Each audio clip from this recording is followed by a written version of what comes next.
Morning, welcome. This is Steve Porcaro. It's 11 o'clock. We'll be starting our live Q&A momentarily. We have a few people joining us by phone. So who just joined? Welcome. This is Martha. Hey, Martha, how you doing? I'm great, thank you. Nice to hear from you. Thanks. All right. So have you met Barry before? Hi, No. Martha. No. All right. Hi, how are you? Good. Thanks for joining us today. So we'll be Glad starting, to- Martha, in a moment. We're going to wait a few minutes. Some people are still logging on. But while we're doing that, take a moment to go over some of the housekeeping tips. If you're in a noisy environment, please *6 to mute your call if you're on the phone. If you're joining us live, you can hit the little microphone button on your dashboard or next to your picture. It will mute your sound. Also, you can use the chat. There's a little chat bubble on the toolbar to share a question with us. And we'll be recording this and sending this out momentarily. All right, coming forward. So in terms of housekeeping, if we do get disconnected for some reason, and it does happen on occasion, just feel free to call right back in and we'll take it from there. So as a reminder, our topics here are basically driven by our guests, our members on the call. We started this program, really a couple of years ago, doing a monthly Q&A for LinkedIn. We expanded it to talk about sales and business development topics, as well as transitioning within the healthcare field. And at this point, we're excited. Bari and I, Bari is our group manager. For those of you who don't know, I'll turn it over to Bari in a minute. She'll give us a quick little introduction. But we want to get going. We want this time to be focused on your questions. And again, my name's Steve Porcaro. I run a few of the medical device groups on LinkedIn. Bari, would you like to say hi? Hi, everybody. Thank you for giving me a chance to greet the whole group. I've been in ophthalmology since the early 2000s, and I am a relationship builder. The roles that I've had have mainly been with private practices. My title is Practice Development Manager. So I use a consultative approach to help doctors treat more patients. And I really enjoy the medical field. And Steve and I met when I moved back east from Los Angeles, and the rest is history. All right, thanks, Bari. That's really the 50,000 foot summary naturally. But again, feel free to reach out online and connect with us.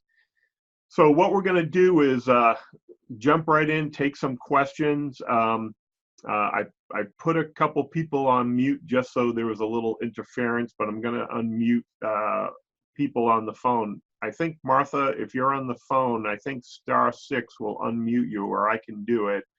Welcome. I think there you go. So again, this is your call. Would like to share anything we can based around using LinkedIn, networking, growing your business, building your team.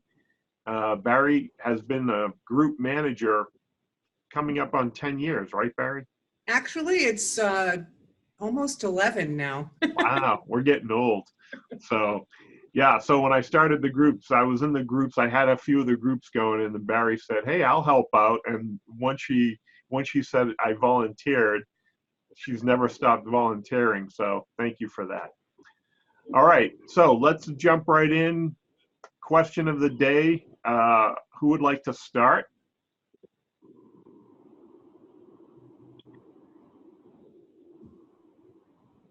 Well, this is Martha. Hey, Can you Martha. hear me? Yep, take it away. Hey. All yours. This is the first time I'm participating in this group call. So I guess what's foremost, and I might have to jump off a little early, but not to disturb you guys. Just job hunting coming near the holiday season.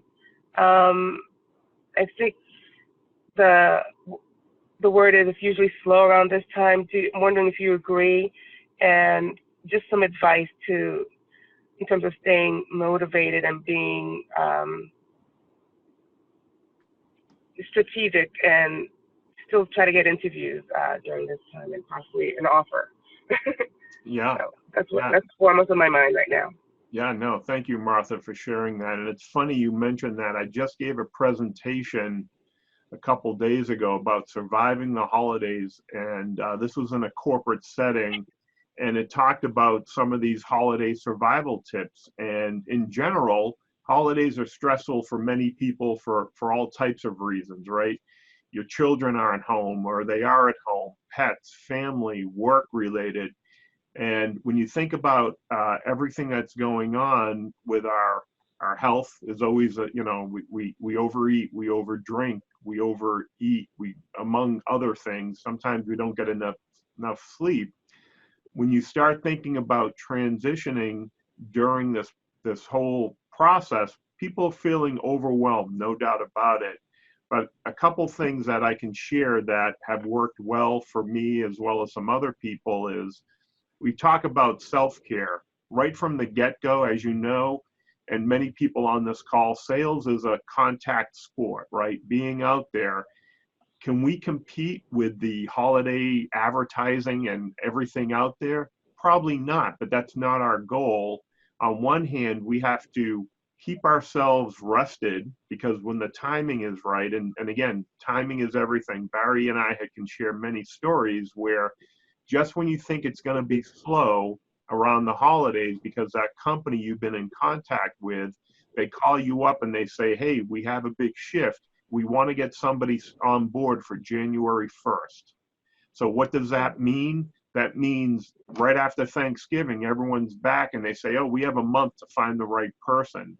So on one hand, things may slow down a little bit, but I don't think they completely stop, because many of these organizations need to get key people in those positions. So keep yourself physically rested. And the second part of that is mentally rested, right? Mentally prepared. This is a long haul marathon. And the best thing I would do, and this is the best part about this, is because it's the holiday season, reaching out to people on your contact list and saying, happy holidays, I'm thinking of you, I hope you had a great year, I hope you have a nice year. There's enough to keep you busy in a positive way to help keep you focused. So I know Bari has a couple things she'd like to share, so I'm going to turn it over to Bari for a moment. Martha, one thing I wanted to point out, to piggyback on what Steve shared with you, is that sometimes at the end of the year, the fourth quarter specifically, companies have set up their budgets for next year. So you will find that a lot of the larger companies put on that full court press at the last minute, because they've been told that if they don't have somebody in that position in the budget and the money isn't accounted for, it becomes a use it or lose it situation. And they really need to urgently fill that position. Or sometimes somebody will quit right before the holidays and all of a sudden they're left hanging. So it depends on the size of the company and what their level of urgency is, because a lot of times that third quarter is really slow and then they realize it, and all of a sudden you have this compressed interview schedule where you've got 4 or 5 interviews with the different people in the company that contribute to making that decision. So you go from feast to famine to feast. So it's definitely important to keep yourself ready at all times, because it will come out of left field and just show up out of the blue. And that actually happened to me, which is why I'm so animated about telling you this. Because one of the companies that I worked for, I had been networking with several people in 2 or 3 of the different departments that were related to what I wanted to do. It was a backdoor situation. And they told me, oh, we're not hiring anybody. And then poof, they got the approval to put somebody in the role. but they had to wait for the board meeting, blah, blah, blah. Anyway, Christmas Eve day, I get a phone call from a regional director who happened to be about an hour and a half from where I was living at the time. And he said, we still don't have approval for the position, but I'd like to sit down and meet with you. So getting ready for the holiday last minute, all that craziness, I had to throw on an interview suit and drive an hour and meet this guy for coffee at a Dunkin' Donuts. But it was the best thing I ever did, because the minute they got the approval for that position, I was the first person they called. So you always got to be ready, and don't take it for granted that the holidays get slow. Yeah. So Martha, other than that, yep, keep focused. I would just add, and you know, a lot of these things are reminders. Keep busy, keep some activity, keep a log, because as you know, right, the more you put into this process, the more you're gonna get out of it. And you've been doing a lot, so I know it's happening. And at the same time, the companies, I hate to say this, but Bari, sometimes she's, you know, we all fall into this, right? Bari said to me one day, oh, I haven't been able to reach so many people. And you know, it's like, keep going. And then all of a sudden, when you least expect it, things are going to pop around the holiday. But I want to open it up. Anyone else have any suggestions on the call, things that they've done that they can share with each other on this group? Whether you chat or if you can jump in. I'm going to keep that chat window open. And again, this is something where we're all sharing. So, you know, if you have an idea or something that's worked well, don't be afraid to share it with us. All right, Martha, do me a favor and let us know how things are going, and please keep us up to date. I definitely will, and thank you for the response. I find it very encouraging, and I love the story that Bari shared. So thank you very much. I appreciate it. Yeah, My pleasure. Yeah, she's got a lot of great stories. So thank you. All right. Other than that, and again, ongoing. All right. Here's a nice one. Bill sent a chat to everybody, sending a card. Personalized card, and is a holiday greeting is well received and personalized, and that's a great way to do that too. So Bill, I'm just going to share this with you. It's funny, over the years I've contacted and I met a lot of people, and in the past we used to share our address with everybody, but a lot of times all we have now with texting is a lot of people's mobile number and email. So over the years, I've been trying to build, excuse me, that email list and address book, but that's a great suggestion. So thank you for sharing that. Other comments, questions? Yeah, the greeting cards, I tried to send them out a couple of years ago, and it got to the point my list was so big, so I got some help. And then it does set you apart. You just need to figure out how to get that machine going. I think this year I'll probably start on the summer and start addressing those cards, because it might take that long. So let's talk about other things that are happening with your business, with your career. What other types of questions do we have? Bari and I do get some questions emailed to us on occasion. We do have a couple questions, but I'd like to take the questions live first, because I know you're here.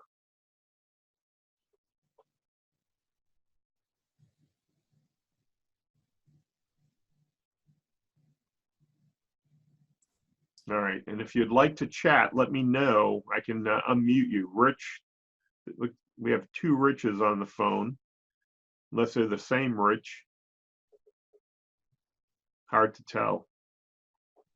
All right, so while we're waiting for some of the questions, I do want to take a moment and talk about it's interesting, when I was talking about the holiday guide to survival, one of the things that came up was, how do we, from a personal perspective, take care of ourselves? And it's interesting because we've talked a lot about staying healthy, staying fit, getting enough sleep. Some of you know I was in orthopedic trauma for many years, and I missed a lot of sleep, and my children were young, and I missed a lot of sleep. And the big joke was I haven't really had a good night's sleep since 1985, right? So the interesting part is, to Barry's point, when you do get that call, when you are transitioning or you're going in to close that big that deal you've been working on for a while, the holidays are really disruptive. And for the most part, my wife and I, we laugh about it now because soon to be empty nesters, for years we traveled up to Massachusetts to see our family with the kids. So the holiday season weren't very relaxing for us. We were driving with the kids, not really staying in our own place.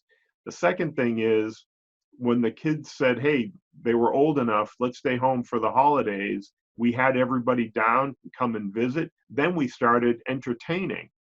So the biggest thing for us is we were always giving, giving, giving, never leaving anything for ourselves. And I think sometimes as a sales professional, whether you're a business owner, a manager, sales professional, we're giving a lot of ourselves during those holidays, and we don't really take the time to relax and enjoy it. And that's a tough one, especially around vacations, but it does happen during holidays as well. So the other thing I think is important for many people, usually after Thanksgiving, and every company does it a little bit different, when do you do your planning for the next or the upcoming year, right? Do you do strategic planning? Do you do your quotas, your goals? Do you start putting together your recipe for success? And I think that's part of the challenge here is, yes, it may slow down. I know there are certain parts of my business slowed down, but when we had ice and snow, especially when I was doing ortho trauma or even sports medicine, it got busy. People were skiing, ice skating, doing a lot of things. But on one hand, and Martha, I'm going back to you on this and other people on the call, this is actually a good time to start thinking about, what do I want to do in 2020? The start, stop, continue. What's the number one thing I did to impact my business or my career? What are the things I want to do more of? What are the things I want to do less of? Doesn't have to be very detailed at the moment, but start that 50,000-foot view, and then you can break it down into a quarterly plan, a monthly plan, a weekly plan, a daily plan. And I think taking a little time to plan and prepare for the upcoming year is never wasted, and it's really a good time to do that. All right, so looks like Bill sent a question. All right, the medical device industry is notorious for their product silos. Amen. Innovative companies acknowledge that they welcome input from outside sources, but they're not too open to interviewing, hiring people that don't have experience with their specific products. That is true. Sales is sales, and a good salesperson can quickly learn to sell other products. Any thoughts on how to overcome this? Yes, as a matter of fact, we have a couple of thoughts. So the interesting thing, Bill, and you bring up a great point, there are some technical aspects of products that are not required, but it makes it easier when companies are hiring you. If you have a basic, let's say, anatomy and physiology, right? If you're selling orthopedic implants, if you have some basic fundamentals, it's great. But I can tell you, if you're selling lower extremity or foot and ankle, and you're interviewing for a hand or shoulder, it's 180 degrees, right? You still have to learn that. But at the other hand, I think the big picture here is, are you open to learning about the human body? Are you open to learning about procedure-specific implants or procedures in the operating room or outpatient clinic? So again, we've talked about this for a long time, is really helping people connect the dots on what your value is, not just as a sales professional, but what that means. The big challenge here, and again, some of you might have heard this, just like a professional athlete. You can say I'm a professional athlete, but if you're a sales professional and saying I can sell anything, that's kind of true, not 100%. Barry and I, we both come from a consultative sales background. There were times we had to put on our hunter hat, and there were times we had to put on our farmer hat or account management hat. I like being a sales consultant because I can go both ways, right? Hunter, farmer, somewhere in between. But some products, capital equipment is one of these products, as an example, where you're selling cameras, C-arms, equipment that hospitals buy on a regular cycle every 3-5 years based on the technology. When I was selling orthopedic implants, they would go through them like candy, right? That was a little bit of an account management, but we were in the OR providing support. Can you do that? Yes. But one of the things that you want to be able to do is highlight, based on your experience, your background, and your training, where you can take your sales style, and this is, I use the word style. Again, think of a baseball player, a football player. They have a specific skill set. They're playing a team sport versus a golfer or a bowler who are playing individual sports. They can both be professional athletes, but they have a different skill set that required. They may have some common attributes as a competitor, but the way they play the game is different. So if you're a sales professional, take a look in the mirror and say, what type of salesperson am I? What environment do I thrive in? Do I want my manager there? Do I want to work on an office? Do I want to be out of the office? Do I want to call in a physician's office? Do I want to call in the OR? I mean, the list goes on. The more you can present yourself as a sales expert in a certain field, in a certain, not a field, and a type of sale versus the technical sale, I think you're in a better position to connect the dots and overcome that challenge. And again, I'm going to let Barry chime in a minute because she's actually exhibited that and has done some great, I don't know, say climbing, but connecting the dots for people. The challenge is, I know what I can do for people. How come they can't look at my resume or my profile and instantly connect the dots and read between the lines and see that I can do that? So part of being an excellent sales professional is being an excellent communicator and helping people connect the dots, especially if you're coming from an outside industry, using the terminology, the technical jargon that people can understand. Again, it's not so much the technical knowledge. Every company I ever worked for, and even today, my friends who are out there, every company has to train you on their equipment, their process, their procedure, their recipe for success. What you have to be able to do is say, my plan for consistently hitting my goals, and this is where your 30, 60, 90-day plan comes into place. How do you take your plan, adapt it with their technology, with their marketing, with their market share or their status in the competitive landscape, integrate that, and then hit the ground running? So the toughest part here is for most people, and when I say most, talking sales professionals, I spent a lot of time, Barry has, especially though in orthopedics, total joint sports medicine, DMEs, biologics, I don't know, trauma, total joints, a lot of technical information. So what happens is you have to think of yourself now as the product and the service and figure out how to best articulate your value to the right company that can use your skill. So sometimes it's a targeting issue. Am I going after the right company, subspecialty, corporate culture, what type of management culture? And again, there's a lot of factors. What type of environment works best for me? And then what do I have to do to get my message across? Because again, the truth is, Barry and I meet a lot of talented, successful people out there in the LinkedIn world, and they're all good. The challenge is think of it as dating, right? For those of you who are married or have been in serious relationships, that doesn't happen overnight. You know, you have to meet somebody, and over time, you pull out that information to get to know this person. Good character, good attributes, friendly. All of a sudden, I go to the Scout motto, right? Trustworthy, loyal, kind. But it goes the same way with a company. This is why the interview process is so invasive in a sense, right? They're investing in you to go out there and represent their company. You're the first, for some people, you may be the first person that's ever met anyone from that company. And you have to hit the ground running, and you want to be able to help them grow. And the challenge here is I can take somebody from the outside and invest a lot of time and energy and resources to get them up to speed, or I can take somebody who has enough information, and all I have to do is invest 50% of that effort or 25%.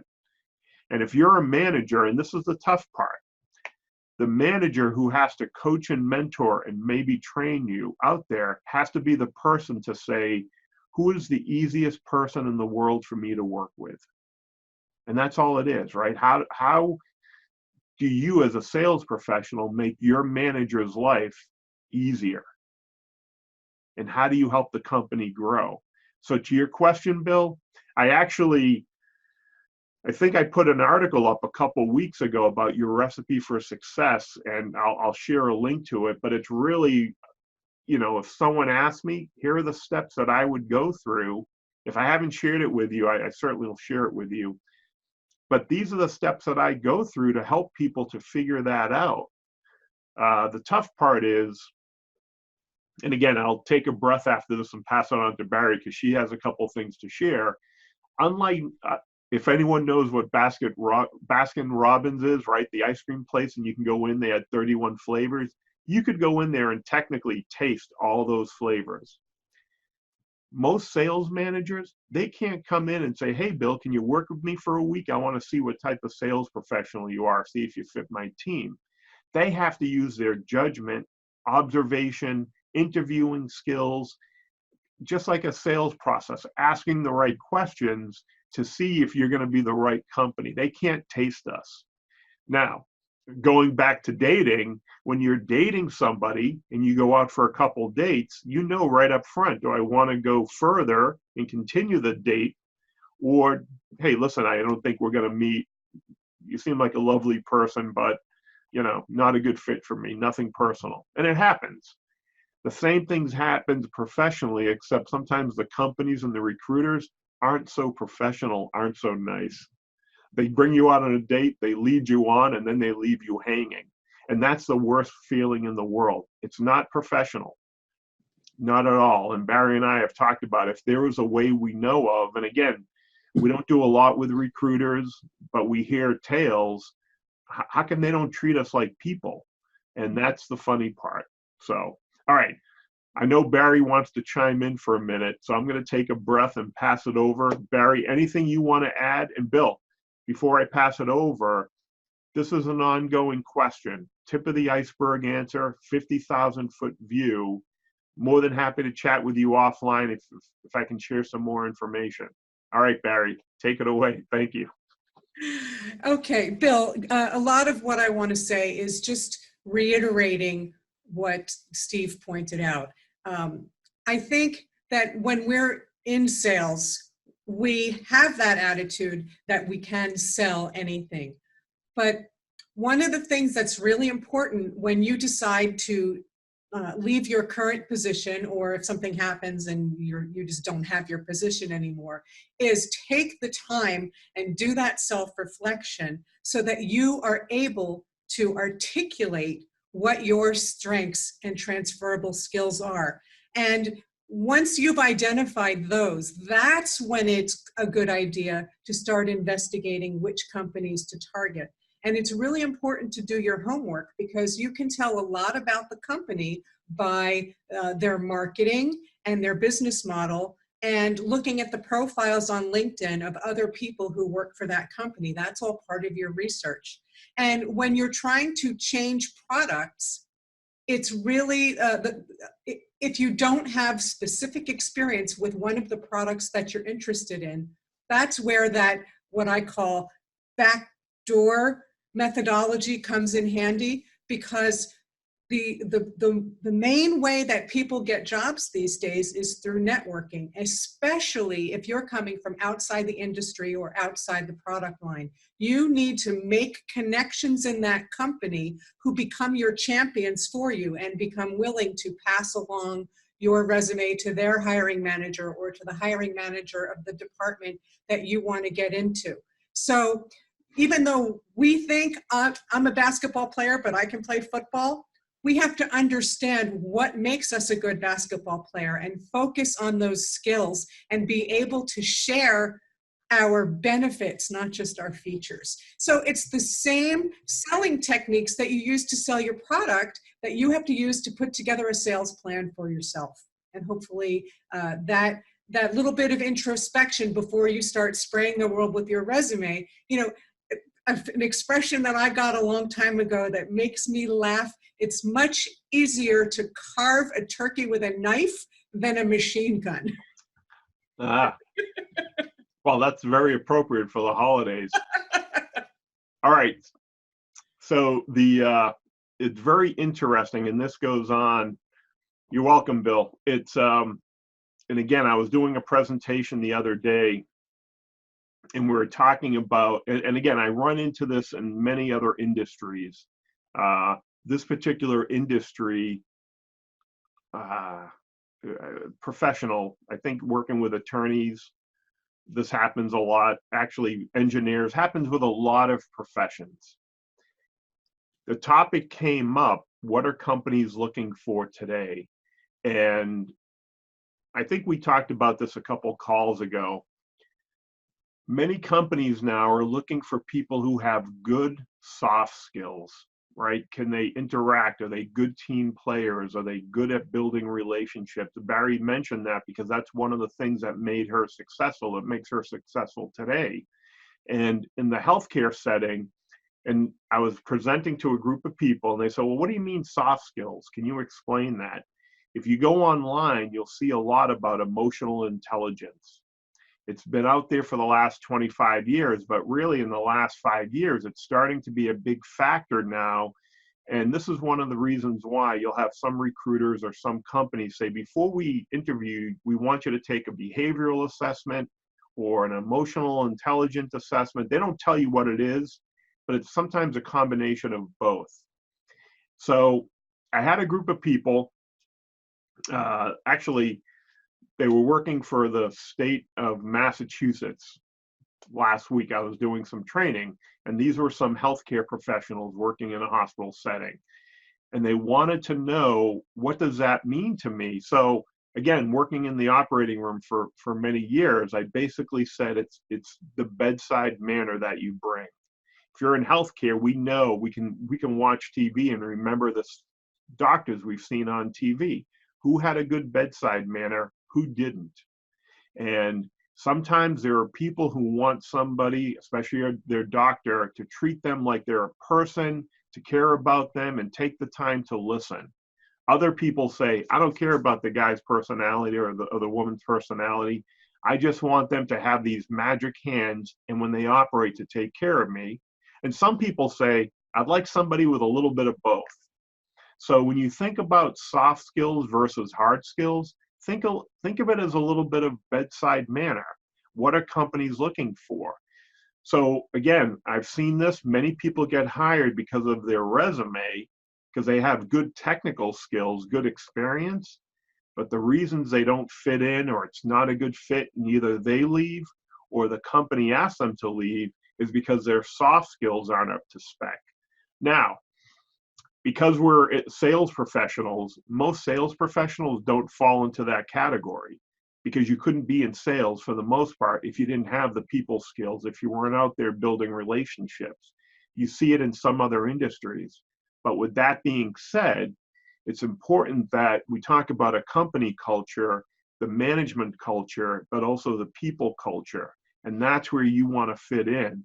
And we all know people that some companies treat them great. Think of Disney, think of Google back in the day, right? You know, you see these companies out on the West Coast where they're all having lunch and all these other things going on. And the other companies, they basically put you out there to work. So it's a moving target. It's not a simple target. And the only other thing before we wrap up this section here is that we've seen job descriptions come across and people say, listen, hey, I get this great job description. I'd like to prepare for it. Can you help me? We'll go through the job description and what they're looking for, but something wasn't right. So something wasn't matching up. What they were asking for and what you were reading between the lines just felt a little bit off, that intuition, that gut feeling. What happens is they may put the technical skills, but they may not, during a job description, when they're putting jobs out there, tell you what's going on with, hey, we've been through 5 salespeople in this territory in 3 years, and we need someone who has some experience under their belt to stabilize our clients. They're not going to tell you that this territory is under a big competitive push because we lost a key champion or decision maker. They're not going to tell you that, yeah, we're on our new, manager here, so we need we need a sales force or a team that can basically operate on their own. So sometimes what they're advertising may not be directly what they're interviewing or looking for. That's why we have to be prepared to read between the lines. So again, hitting that target is key. All right, we have time for one more question. We can stay on this track or tack. This is great. Or any other questions before we bring it up and wrap it for the end of the day. Very exciting. Thank you, Bill and Martha, for those questions.